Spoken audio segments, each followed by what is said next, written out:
everybody. It's been such a long time since I've put out a video, but here I am because so much has happened at our club.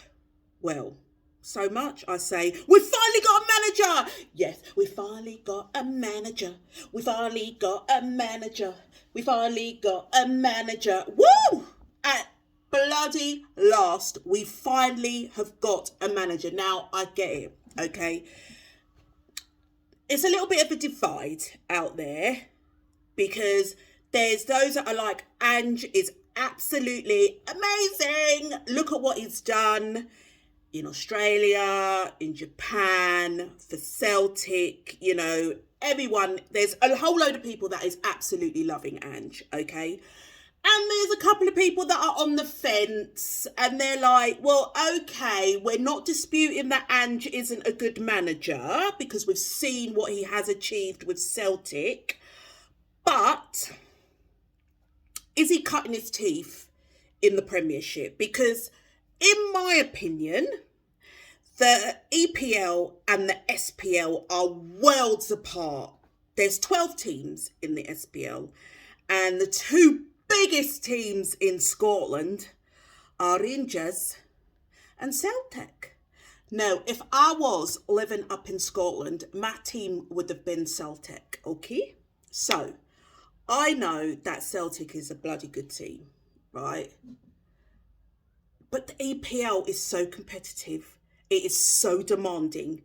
And you're not just looking towards Old Firm games every season. Do you know what I mean? They're Old Firm games. You are having to beat the Chelseas, the Man U's, the Arsenals, especially the Arsenal, the Man Cities. Do you know what I mean? And for us, the Brentfords, do you know what I mean? The Newcastles.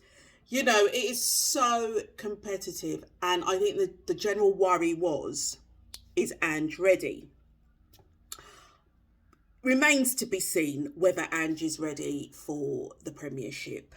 At the end of the day, we have him in place. He signed his contract. And at the end of the day, I'm backing Ange.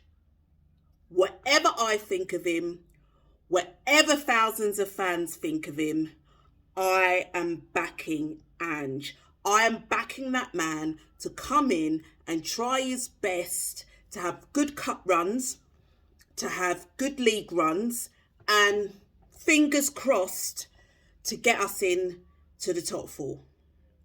It's a huge feat because we are going through yet another transition period.